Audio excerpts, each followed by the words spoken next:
The object entered the Empire's outer surveillance grid at 0300 local orbital time, moving faster than any recorded body that wasn't a comet or a warhead, yet it burned no trail, emitted no radiation, and deflected the ping of every sensor.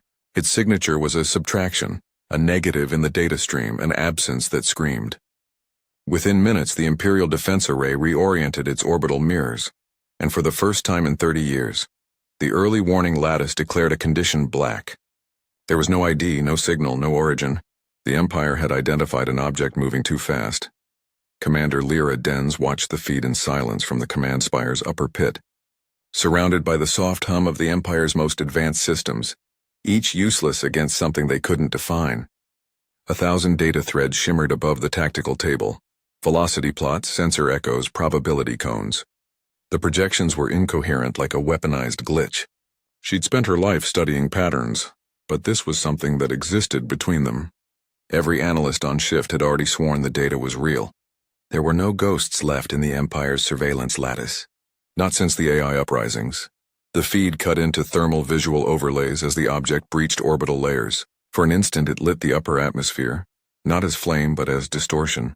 A rippling of sky as if the world's curvature flexed. Then it disappeared from every channel except one. A decaying electromagnetic pulse that registered on deep band frequencies. It was neither coded nor random, it was intent. Lyra ordered a full blacknet containment, shutting down comms across 5 sectors. Nothing in or out until they had eyes on what had entered their airspace. On the surface, under the horizon of the capital arcology, a forward air-ground detachment was already scrambling.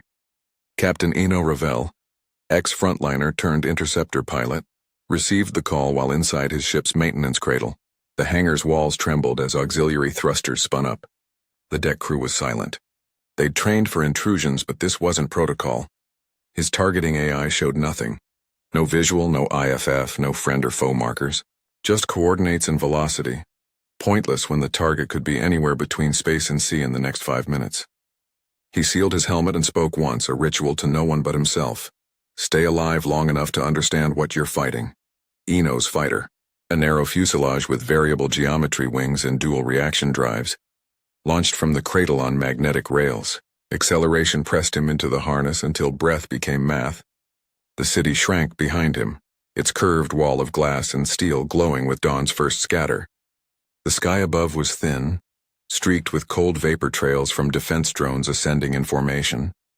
His HUD showed layered radar sweeps, each a mesh of blue arcs. They were searching blind. The unknown object's last trajectory vector sliced obliquely across the continent, heading toward the northern waste, a region of abandoned test ranges and decommissioned reactors. The Empire's northern waste was a scar from the fusion wars. Nothing lived there except dust storms and obsolete drones scavenging their own wrecks. Eno switched to passive sensors to avoid giving away his position. Static bled across his optics. Something out there was warping the electromagnetic floor itself. His engines stuttered. He cut power, glided on inertia, and drifted above a dead plain of salt and rusted towers. Then his proximity alarms whispered a tone that made no sense. Range 0. He looked up. For a fraction of a second, a shape passed overhead, blotting out the stars. It was silent, smooth, and impossibly fast. His onboard systems lagged, registering a massive kinetic shadow moving at sub-light deceleration speeds. He had never seen anything like it, not even in simulations. He triggered his recorder, but the feed returned only distortion. A tunnel of light bending inward, as if the camera had filmed gravity itself. Then the shockwave hit. His fighter rolled uncontrolled, gyro systems screaming. He barely stabilized before impact with the ground, scraping along the plane in a storm of metal and dust. When the dust settled, there was no sign of the object. But the ground where it had passed was glassed into a perfect arc, as though something had skimmed the surface at near orbital speed and melted it without heat. The Empire's satellites registered the same curvature cutting across 100 kilometers of terrain, a precise line, drawn by an invisible hand. Back in the command spire, Lyra ordered an immediate recovery team to the site. She dispatched a science detachment under Dr. Senka Reese, the Empire's lead xenophysics analyst. Known for her habit of treating war zones as laboratories, Senka had no love for the military hierarchy, but loved mysteries even less. She arrived on site with a convoy of mobile labs, drones circling above like carrion birds. The first scans of the glass terrain showed something embedded beneath, not deep, 10 meters under the crust. Composition unknown. Magnetic flux interfering with all readings.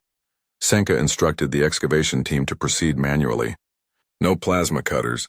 The energy feedback might trigger a detonation. They worked through the night under shifting auroras. The excavation lights reflected off something that wasn't metal, wasn't stone. It was a smooth surface shaped like a tear, seamless and dark as empty space. Around it the ground pulsed faintly, rhythmically, like a heartbeat beneath glass. Senka crouched close enough to see her reflection distort across the surface. It wasn't a craft. It was something smaller. A probe maybe, or a seed. Lyra watched the transmission remotely, her pulse matching the flicker of the readouts. She'd seen weapons masquerade as art before, but nothing this quiet. She ordered the perimeter sealed and initiated blackout level 1. No signal beyond the chain of command. Even the Emperor would learn after she had an answer. Senka's team encased the object in a containment shell of null field plating and began transport to the deep vault, a facility buried beneath the polar ice shelf, shielded from every known spectrum. Only the most classified projects went there, and most never came out. Eno awoke in a medical capsule 2 days later with a fractured collarbone and a warning citation for reckless maneuvering. He ignored both. The footage from his fighter was being scrubbed by intelligence, but a fragment remained in his neural implant. An afterimage burned into memory. He replayed it again and again. The curve of light, the silence before impact, the faint outline of something moving within the distortion. It hadn't been debris. It had looked back. He reported to Lyra despite orders to stand down. She listened without expression, only tightening her grip on the edge of the table when he described the sense of being scanned, not by radar but by thought. In the deep vault, Senka oversaw the first phase of analysis. The containment shell registered pressure differentials from within, as though the object were breathing in microcycles.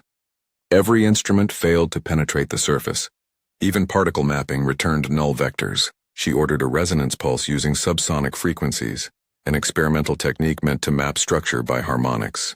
The moment the pulse hit, the object responded. Its surface rippled once, and then the entire facility's power grid flickered. Systems rebooted into a foreign diagnostic mode no one had coded. Text scrolled across every screen simultaneously. No ID, no signal, no origin. The words repeated in multiple languages, then collapsed into a cascade of symbols. Senka's heart hammered as she realized it was using their own network as a medium to communicate. She isolated the system, severing external links. The message ended as abruptly as it had begun, leaving only a residual hum vibrating through the floor. Whatever it was, it had noticed them. The Empire's high command convened an emergency council. Lyra was summoned to present her report. Around the obsidian table sat admirals, ministers, and the Emperor's proxy AI, a spectral form rendered in light. They debated interception protocols, first contact contingencies, potential biohazard quarantines. But beneath the language of policy ran fear. The Empire had ruled unchallenged across 3 continents and orbital belts. The idea of an intruder immune to their surveillance was intolerable. The AI recommended containment escalation, full annihilation if the object displayed hostile intent. Lyra disagreed. "You can't destroy what you can't measure," she said quietly. But the council moved toward authorization regardless. Back underground, Senka received the order to prepare a controlled detonation of the object using a localized singularity core. She hesitated. The reading showed no reactive energy signature. It was inert, dormant. Destroying it might be akin to killing a dormant organism before knowing what it was. She delayed, citing calibration errors. At 0300, while the demolition team waited, the object pulsed again. This time it emitted a narrow beam of invisible energy that passed through 12 meters of shielding and struck a data console.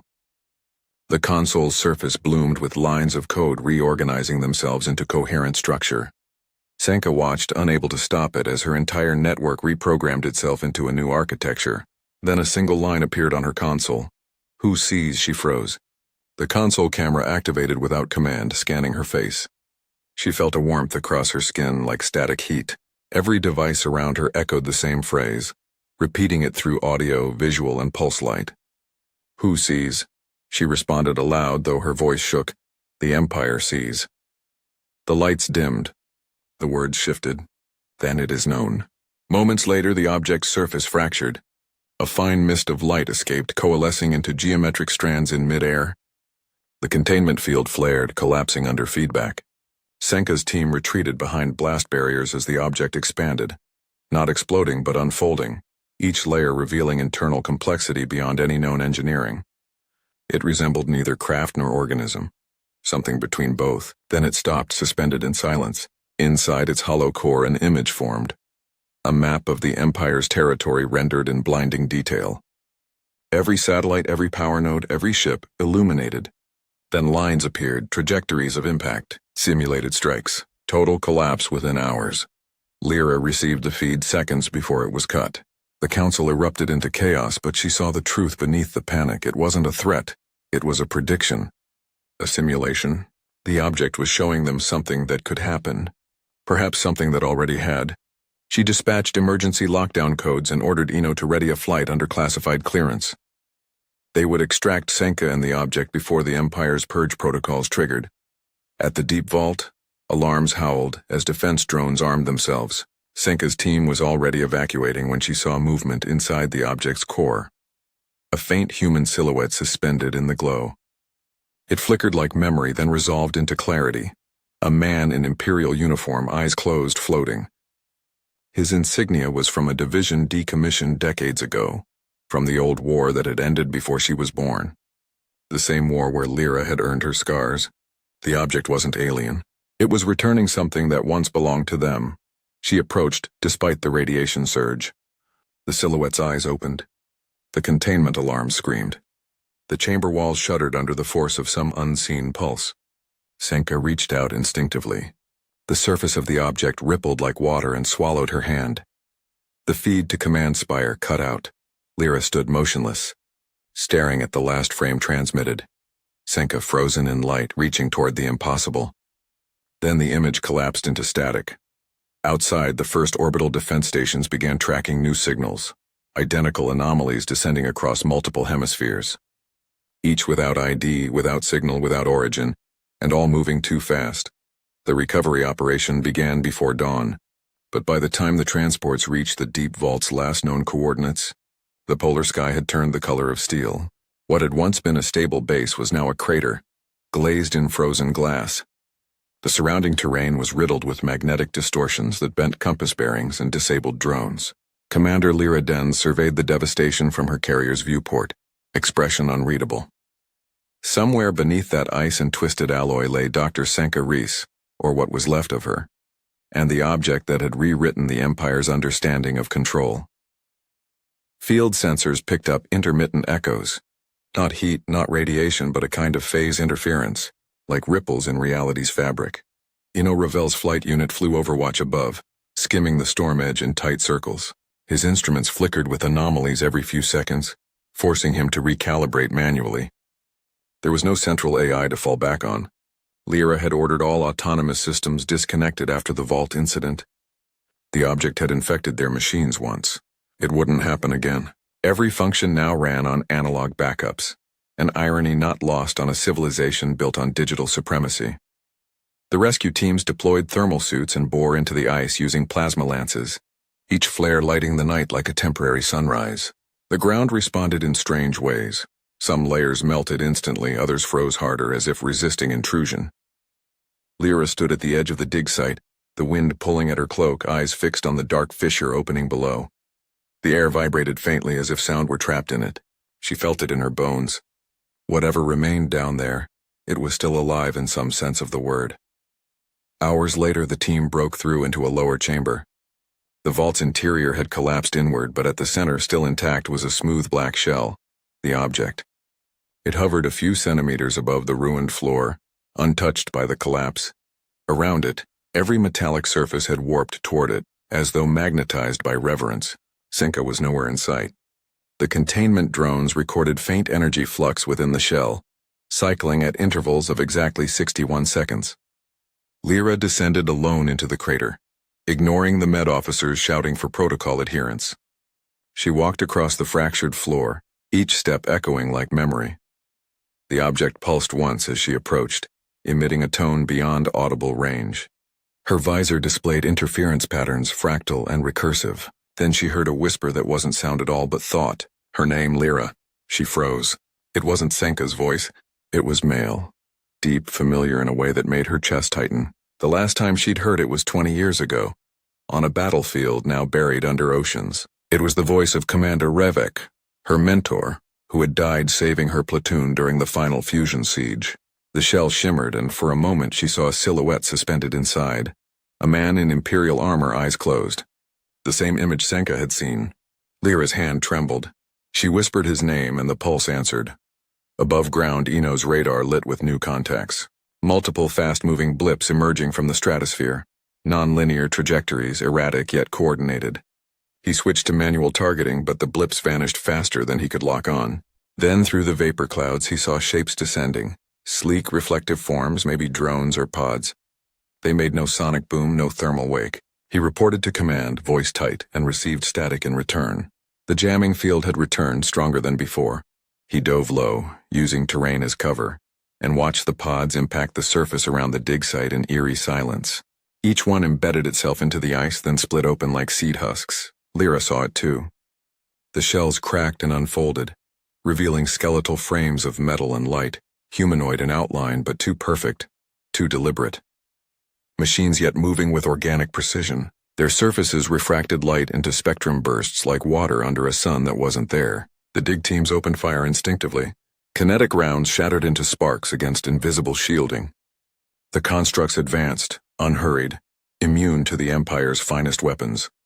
Lyra drew her sidearm anyway, more for resolve than effect. The air filled with the scream of ricochets and the cold hum of non-human motion. Eno banked his fighter, aligning for a strafing run. He dropped altitude, weapons hot, targeting systems on optical only. He fired twin rail bursts, each slug moving at 7 times the speed of sound. The impact scattered the nearest construct into molten shards, but they reassembled mid-air, their fragments reknitting like liquid mercury. He cursed, pulled up hard, and switched to EMP loads. The blast washed over the battlefield in a surge of static, shorting half the team's comms but finally freezing the constructs mid-stride. Their bodies convulsed, then stilled, flickering as though struggling against invisible threads. Lyra seized the moment. She ordered retreat to the outer ridge and signaled Eno to provide covering fire. The constructs remained inert, locked in place by the EMP's residual field. But as her troops withdrew, the black shell at the crater's center began to vibrate violently. Cracks of light formed across its surface. Lyra realized the EMP had triggered a reaction. The constructs weren't invaders, they were conduits. She shouted for everyone to fall back. The next instant, the shell exploded outward in a sphere of silent brilliance. The blast hit like a dream made physical. Every sensor died, every thought drowned in blinding static. When vision returned, Lyra found herself lying on her back, snow melting around her from residual heat. The crater was gone. So were the constructs.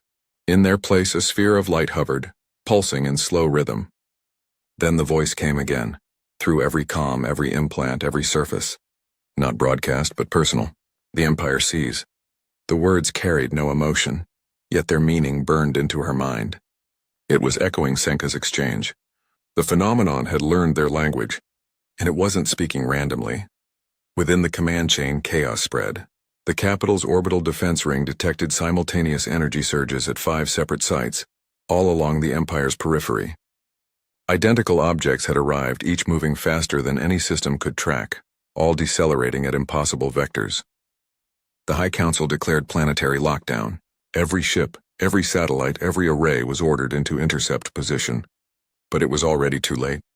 The objects weren't approaching, they were synchronizing. Dr. Senka Reese reappeared 3 days later.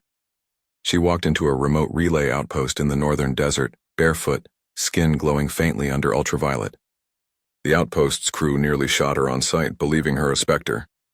Her biometric signature matched mostly, but neural scans showed foreign interference patterns woven through her synapses. When questioned, she spoke slowly, as if translating thoughts from another language. "I was shown the map," she said. "Not of territory, of consequence." She described the object as a vessel, not physical transport but temporal compression, carrying information forward through events that hadn't happened yet. The man inside wasn't a ghost. He was a recording, a composite memory of command protocols lost in war. The object wasn't hostile. It was testing them, searching for a civilization capable of recognizing its message before destroying itself. Lyra met Senka in person at a classified med facility deep beneath the capital. The scientist's eyes were no longer entirely human. Reflections swirled within them, patterns too ordered to be random. She reached out to Lyra and said softly, "It wasn't showing us invasion. It was showing us consequence. If we respond with annihilation, we become the cause of what we fear." Lyra wanted to believe her, but the orbital sensors told a harsher story. The other anomalies were aligning into a constellation pattern surrounding the planet. Each emitted faint gravitational fluctuations, measurable, real. They were forming a network.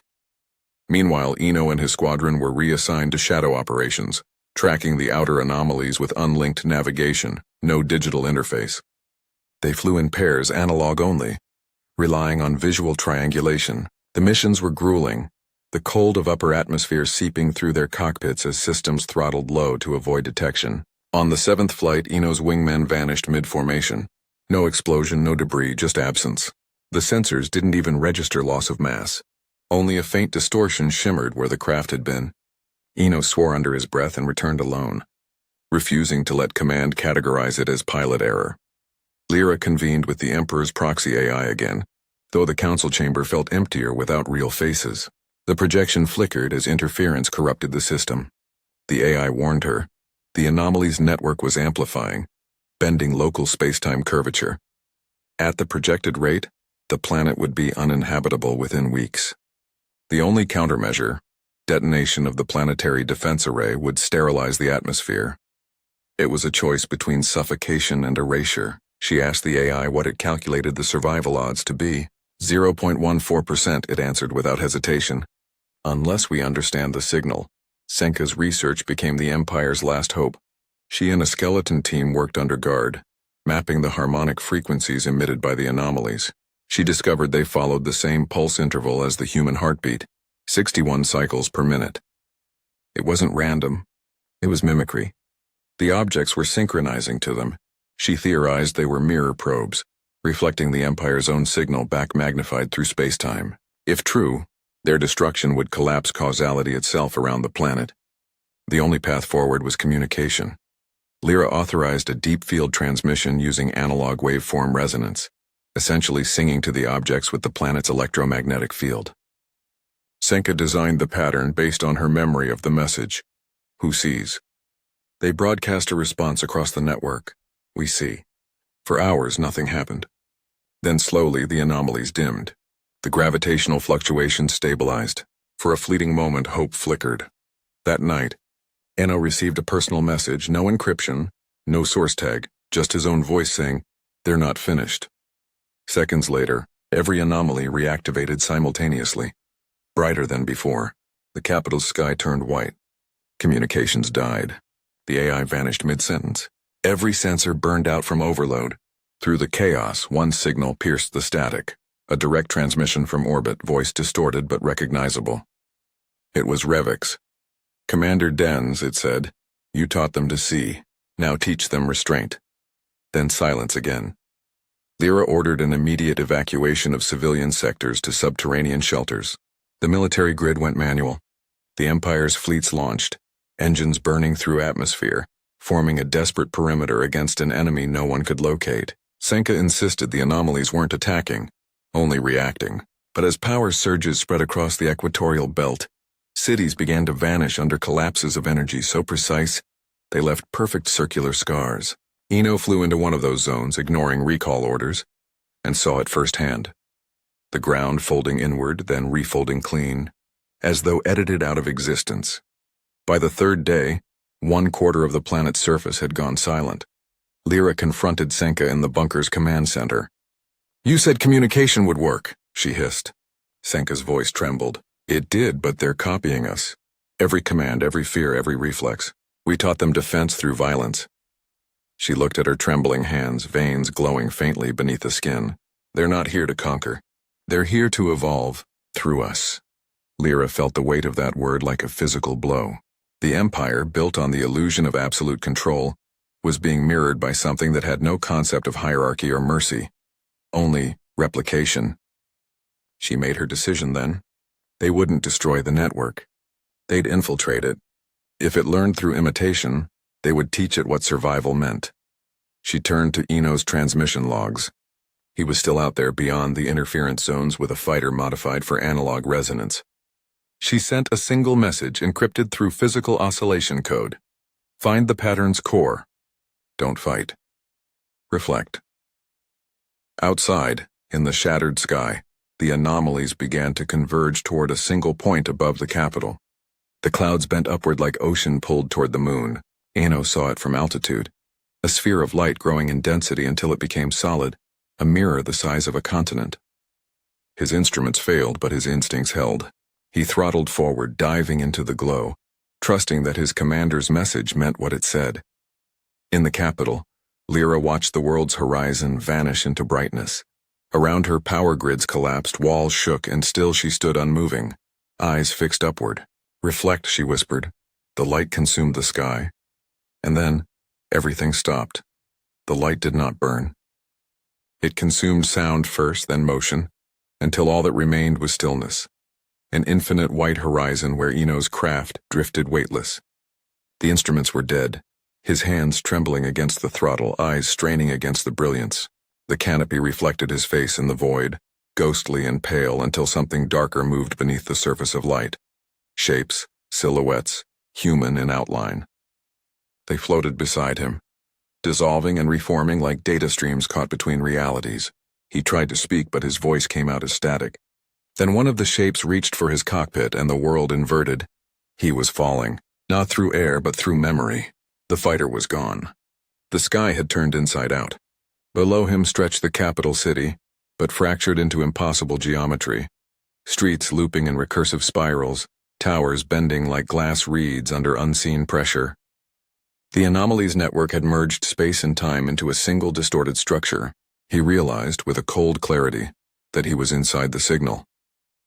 Elsewhere, deep beneath the planet's surface, Commander Lyra Dens stood before the last functioning analog command board. The entire Empire had gone silent. The orbital fleets reported disorientation before their transmissions ceased altogether. Power grids had collapsed into harmonic interference, yet the subterranean bunkers remained stable, protected by the same analog shielding that had once been dismissed as obsolete. Around her, a skeleton crew manned dim consoles, manually relaying handwritten notes through pneumatic tubes like relics from a forgotten age. Every keystroke, every switch mattered now. Senka sat nearby, pale and feverish, her veins still glowing faintly with residual light. She hadn't slept in days. The patterns in her eyes pulsed faster each hour. The anomalies aren't independent, she said, voice hoarse. They're one networked entity operating through distributed consciousness. The more we attack, the more it adapts. It's learning the shape of aggression from us. Lyra watched her closely.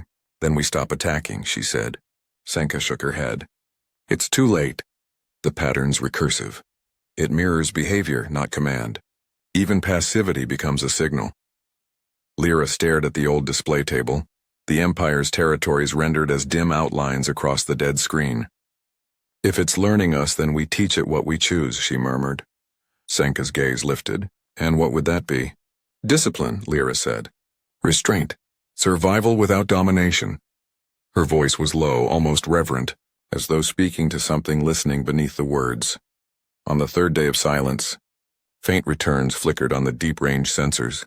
Distorted, rhythmic. Lyra recognized the timing. 61 beats per minute. It was the network's pulse amplified, spreading outward across the solar field. It was no longer confined to the planet. The anomaly was using the Empire's orbital infrastructure as relay nodes. The entire planetary system was becoming part of its body. If this continues, Senka whispered, it will consume everything within transmission range. And where the broadcast, Lyra ordered an offensive, not a bombardment but infiltration. They would use the Empire's oldest weapon. Thought-turned signal transmitted through analog resonance. The Empire had once waged psychological wars through dream frequencies, waves encoded with subliminal structures. The technology had been banned after it began rewriting memories of entire populations. Now stripped of digital interfaces, they could use it again, not as manipulation but as language. If the network understood reflection, they would send it something it could not imitate.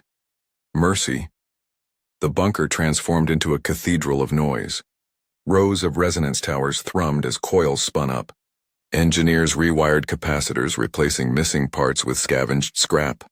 Every circuit was analog, every transmission raw. Lyra stood before the control dais, Senka beside her, hands trembling over the waveform console. "You'll need a carrier signal," Senka said. "A human mind stable enough to project without fracturing." Lyra turned to her. "Yours?" Senka smiled faintly.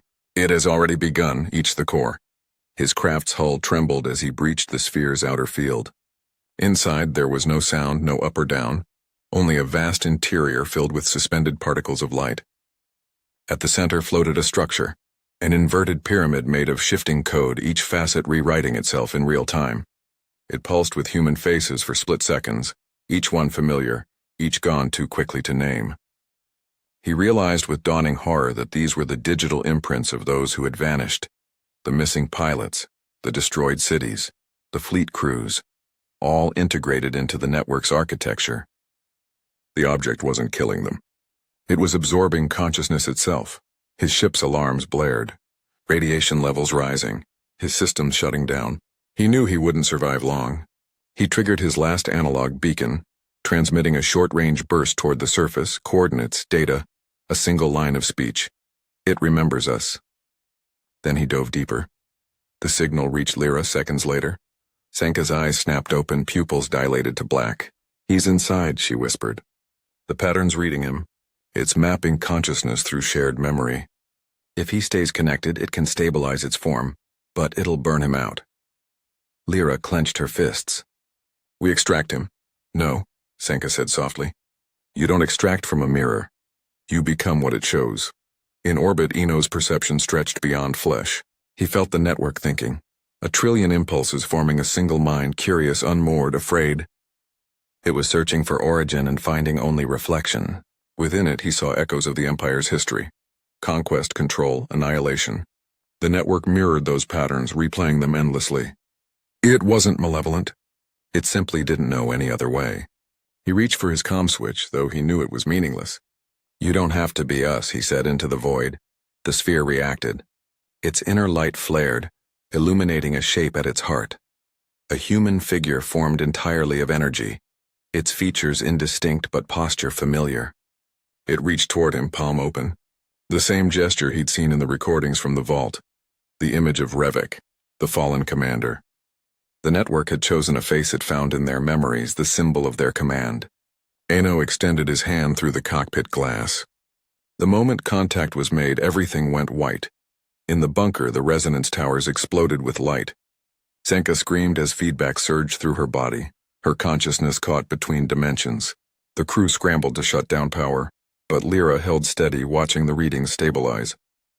The network's pulse synchronized perfectly with Senka's heartbeat, then slowed, matching human rhythm. For a brief instant, the anomalies across the planet vanished. Every trace of interference ceased. The sky cleared. The Empire's cities reappeared, their structures intact but eerily quiet. It was as if time itself had paused. Senka's voice emerged faintly. "It's listening." Lyra stepped closer. "To what?" "To us," Senka said, her voice fading. "To everything we ever were." Then she collapsed motionless. Lyra knelt beside her, fingers against her throat. A pulse, weak but there. The resonance towers dimmed one by one. In the silence that followed, Lyra heard the faintest echo from the comms array. Eno's voice, distant but clear. "Tell her." It chose restraint, then static. The signal cut. Outside, the sphere dissolved into a cascade of light raining down upon the planet. Each fragment shimmered as it fell, disintegrating before it touched ground. The anomalies were gone. The sky was whole again. The Empire had survived, but what remained was no longer the same. In the days that followed, the silence became unbearable. No one could explain what had happened. Senka remained comatose, her brain activity oscillating between human and unknown patterns. Lyra refused to announce victory. There were no celebrations, no broadcasts, just rebuilding quietly, under skies that now pulsed faintly at night, as though remembering. When they found Eno's fighter weeks later, half buried in a polar trench, there was no body, just a flight recorder that played a single line on loop. "We taught it mercy."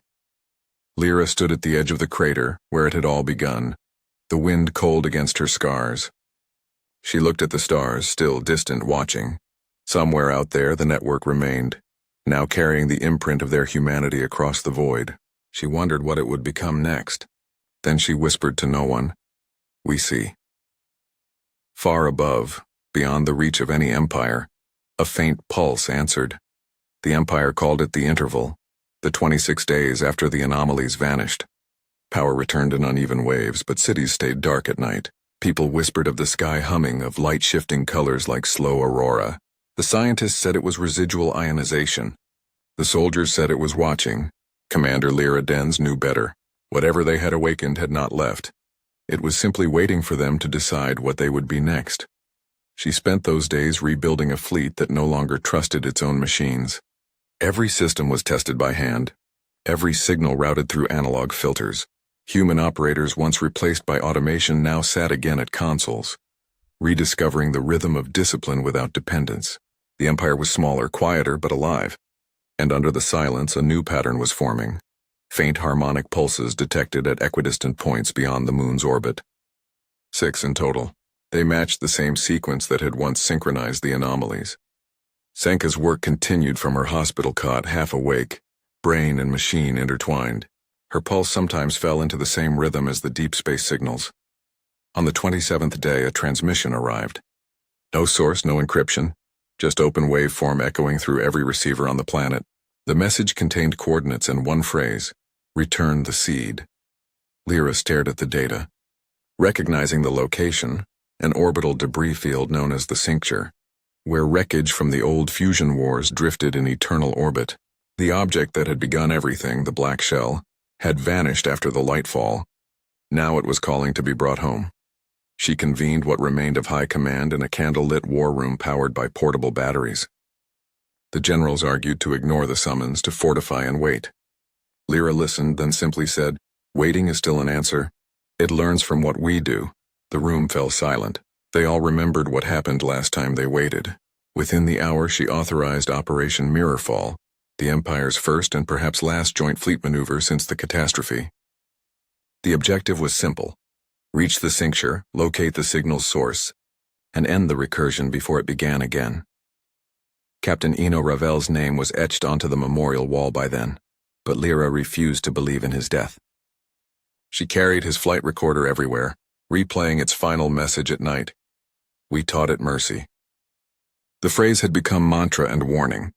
When she briefed her crews, she ended with the same line: "Whatever we meet out there will reflect us. Make sure what it sees is worth surviving."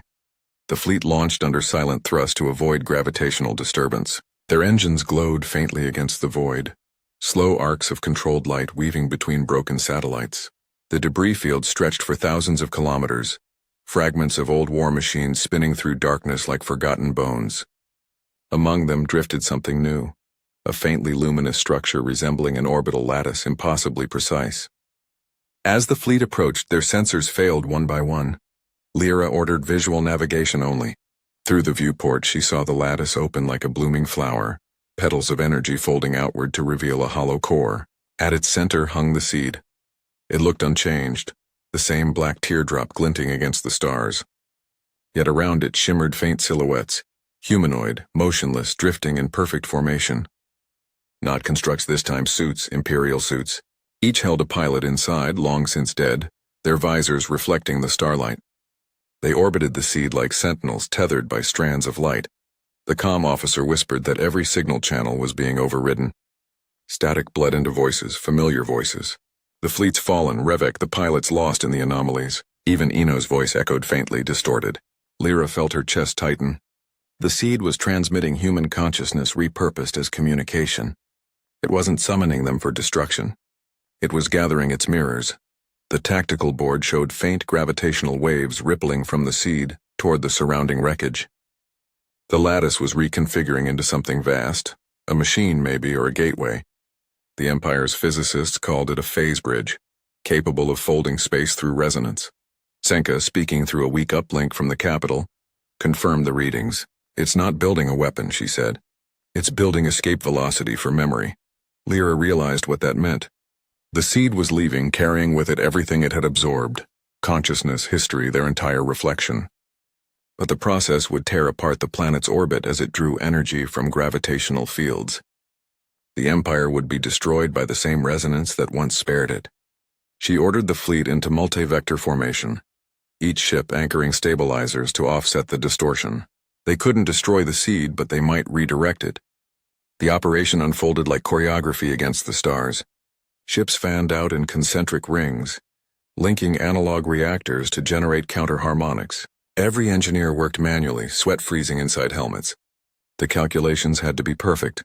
1 degree off and they'd shatter the fleet or collapse the orbit. Lyra commanded from the carrier Vigilance, her voice steady, her mind clear. The seed's pulse quickened as if aware of their attempt. The orbiting corpses stirred, their visors flickering with light. Then they moved.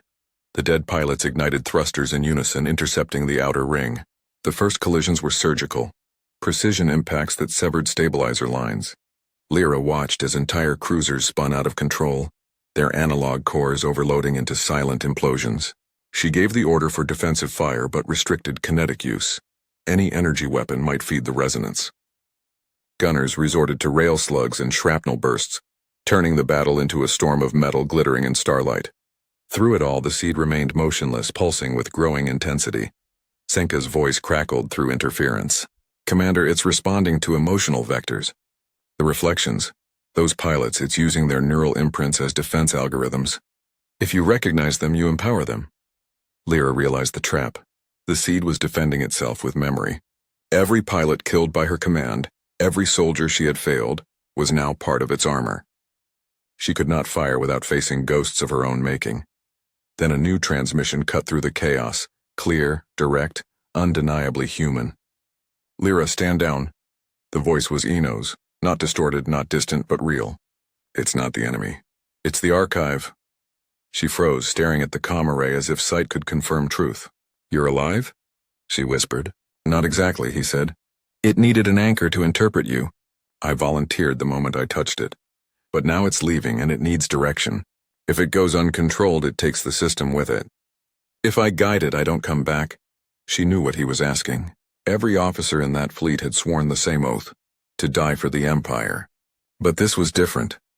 This was choosing to become something beyond it. "You said it learned mercy," she replied. "Make sure it remembers discipline." Eno laughed, soft static. "Always." The channel cut. Moments later, the seed brightened to impossible brilliance. The gravitational waves spiked.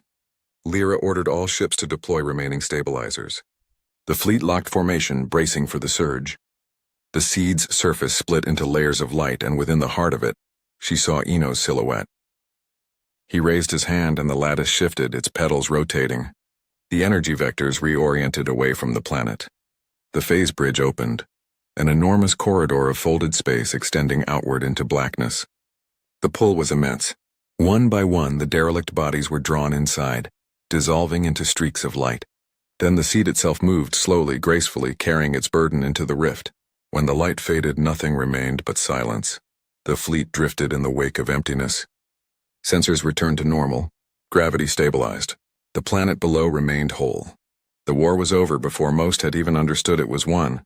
Lyra closed her eyes, exhaling for what felt like the first time in years. Back on the surface, the people of the Empire awoke to clear skies and the faint echo of music in the upper atmosphere, residual harmonics from the seed's departure. Some called it the sound of salvation, others of exile. Senka recovered slowly, her neural patterns stabilizing. She confirmed that the residual network within her had gone silent. "It didn't die," she told Lyra during their first meeting after the battle. "It just left its shadow behind. Like we leave ruins." Weeks passed. The Empire's surviving council convened to decide what came next. Many argued for reconstruction, others for dissolution. Lyra stood before them and said only, "We were measured and found wanting. What we build now will answer that measurement." She proposed dismantling the orbital defense array, turning its resources toward exploration instead of deterrence. For the first time in history, the council agreed without dissent, yet not all echoes faded. In the dark hours before dawn, Lyra often found herself drawn to the observation deck of Vigilance, staring into the region where the seed had vanished. Once, during a maintenance cycle, a faint signal flickered through her headset. 3 pulses, pause, 1 pulse. A code older than the Empire, used only by her mentor. She smiled. Revok had once said that endings were just reorganized beginnings. Perhaps this was his proof. Months later, Senka returned to the ruins of the Deep Vault. She carried a containment capsule. Inside it, a fragment of the seed's shell recovered from the debris field. The fragment pulsed faintly, as if dreaming. She buried it in the ice, not as weapon, not as relic, but as seed again. "If it learns," she whispered, "then let it learn from silence." Above, unseen, a faint ripple crossed the sky. The same harmonic pulse that had once threatened to unmake them all, now soft, almost gentle. Somewhere beyond human reach, Eno's consciousness drifted with the network, guiding it through interstellar darkness. The seed carried not domination, not conquest, but the memory of a people who had finally understood the cost of control. Its light faded among the stars, joining countless others that had once called themselves empires. And on the world it left behind, humanity began again, not rebuilding monuments but writing manuals for restraint. The new cadets studied the story as doctrine. No ID, no signal, no origin. The warning etched into every console, every ship, every mind that reached for the unknown. When the night grew still and the wind passed through the towers, it almost sounded like a heartbeat. 61 beats per minute, the rhythm of survival. Years passed and the Empire no longer called itself an empire. Titles had lost meaning in a world that had seen itself reflected through extinction. The old banners were folded away, replaced by quiet crests of the continuance, a coalition built not on dominion but on survival. Command centers once filled with soldiers now served as academies, their corridors echoing with voices studying restraint instead of conquest. But the ghost of the old world lingered, in the circuitry, in the sky, in the silence between transmissions. Commander Lyra Dens retired without ceremony. She refused monuments. Her command ship, Vigilance, was repurposed into a research platform, orbiting the scar left by the seed's departure. The scar was visible only through gravimetric lenses, a subtle distortion in space that shimmered when light passed through it. Scientists called it the mirror veil. Every few months it pulsed faintly, sending out harmonic waves that rippled through the system's electromagnetic field. The continuance treated it like a tide chart, predictable, measurable, and deeply humbling. Dr. Senka Reese recovered but was never the same. The patterns in her neural structure had stabilized into something no scanner could classify. She saw connections no human was meant to see. Cause bleeding into consequence, thought into echo. She joined the Continuance Science Directorate and became its quiet oracle, speaking rarely, always precisely. She and Lyra met once a year, sharing long silences over weak tea, watching the veil shimmer from the observation deck. Neither spoke of the seed. They didn't have to. The younger generation grew up hearing half-truths. The stories became mythology. How a single unknown object had judged the Empire and found it lacking. How a man named Eno had vanished to guide it into the stars. Cadets wore his emblem on their flight suits, a stylized wing intersected by a pulse line. To them he was legend. To Lyra he was the face of consequence. She kept his final transmission stored in a private analog recorder, replaying it in moments of doubt. We taught it mercy. The words never aged. Decades later, on the 50th anniversary of the interval, the mirror veil pulsed differently. The usual harmonic wave arrived 30 seconds early, just enough to register as impossible. Observatories across the system recorded a secondary signature hidden within the wave. A signal, not a random echo, not natural resonance, a message. 3 pulses, pause, 1 pulse. The old code. Revok's pattern. For those who still remembered the old wars, it meant one word: alive. The operation unfolded like choreography against the stars. Ships fanned out in concentric rings, linking analog reactors to generate counterharmonics. Every engineer worked manually, sweat freezing inside helmets. The calculations had to be perfect. 1 degree off and they'd shatter the fleet or collapse the orbit. Lyra commanded from the carrier Vigilance, her voice steady, her mind clear. The seed's pulse quickened as if aware of their attempt. The orbiting corpses stirred, their visors flickering with light. Then they moved. The dead pilots ignited thrusters in unison, intercepting the outer ring. The first collisions were surgical, precision impacts that severed stabilizer lines. Lyra watched as entire cruisers spun out of control, their analog cores overloading into silent implosions. She gave the order for defensive fire but restricted kinetic use. Any energy weapon might feed the resonance. Gunners resorted to rail slugs and shrapnel bursts, turning the battle into a storm of metal glittering in starlight. Through it all, the seed remained motionless, pulsing with growing intensity. Senka's voice crackled through interference. "Commander, it's responding to emotional vectors. The reflections, those pilots, it's using their neural imprints as defense algorithms. If you recognize them, you empower them." Lyra realized the trap. The seed was defending itself with memory.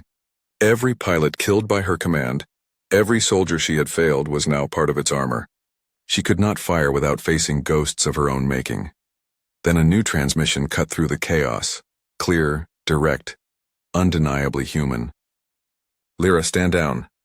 The voice was Eno's, not distorted, not distant, but real. "It's not the enemy. It's the archive." She froze, staring at the comm array as if sight could confirm truth. "You're alive?" she whispered. "Not exactly," he said. "It needed an anchor to interpret you. I volunteered the moment I touched it. But now it's leaving and it needs direction. If it goes uncontrolled, it takes the system with it. If I guide it, I don't come back." She knew what he was asking. Every officer in that fleet had sworn the same oath, to die for the Empire. But this was different. This was choosing to become something beyond it. "You said it learned mercy," she replied. "Make sure it remembers discipline." Eno laughed, soft static. "Always." The channel cut. Moments later, the seed brightened to impossible brilliance. The gravitational waves spiked. Lyra ordered all ships to deploy remaining stabilizers. The fleet locked formation, bracing for the surge. The seed's surface split into layers of light, and within the heart of it, she saw Eno's silhouette. He raised his hand and the lattice shifted, its petals rotating. The energy vectors reoriented away from the planet. The phase bridge opened, an enormous corridor of folded space extending outward into blackness. The pull was immense. One by one, the derelict bodies were drawn inside, dissolving into streaks of light. Then the seed itself moved slowly, gracefully carrying its burden into the rift. When the light faded, nothing remained but silence. The fleet drifted in the wake of emptiness. Sensors returned to normal. Gravity stabilized. The planet below remained whole. The war was over before most had even understood it was won. Lyra closed her eyes, exhaling for what felt like the first time in years. Back on the surface, the people of the Empire awoke to clear skies and the faint echo of music in the upper atmosphere. Residual harmonics from the seed's departure. Some called it the sound of salvation, others of exile. Senka recovered slowly, her neural pattern stabilizing. She confirmed that the residual network within her had gone silent. "It didn't die," she told Lyra during their first meeting after the battle. "It just left its shadow behind. Like we leave ruins." Weeks passed. The Empire's surviving council convened to decide what came next. Many argued for reconstruction, others for dissolution. Lyra stood before them and said only, "We were measured and found wanting. What we build now will answer that measurement." She proposed dismantling the orbital defense array, turning its resources toward exploration instead of deterrence. For the first time in history, the council agreed without dissent, yet not all echoes faded. In the dark hours before dawn, Lyra often found herself drawn to the observation deck of Vigilance, staring into the region where the seed had vanished. Once during a maintenance cycle, a faint signal flickered through her headset. 3 pulses, pause, 1 pulse. A code older than the Empire, used only by her mentor. She smiled. Revek had once said that endings were just reorganized beginnings. Perhaps this was his proof. Months later, Senka returned to the ruins of the deep vault. She carried a containment capsule. Inside it, a fragment of the seed's shell recovered from the debris field. The fragment pulsed faintly as if dreaming. She buried it in the ice, not as weapon, not as relic, but as seed again. "If it learns," she whispered, "then let it learn from silence." Above, unseen, a faint ripple crossed the sky. The same harmonic pulse that had once threatened to unmake them all.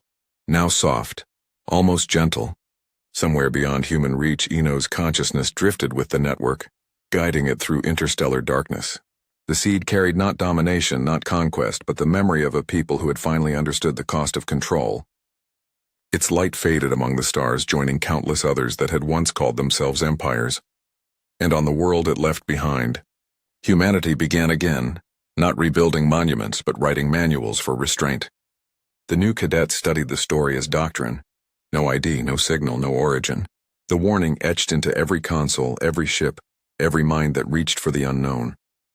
When the night grew still and the wind passed through the towers, it almost sounded like a heartbeat. 61 beats per minute. The rhythm of survival. Years passed and the Empire no longer called itself an empire.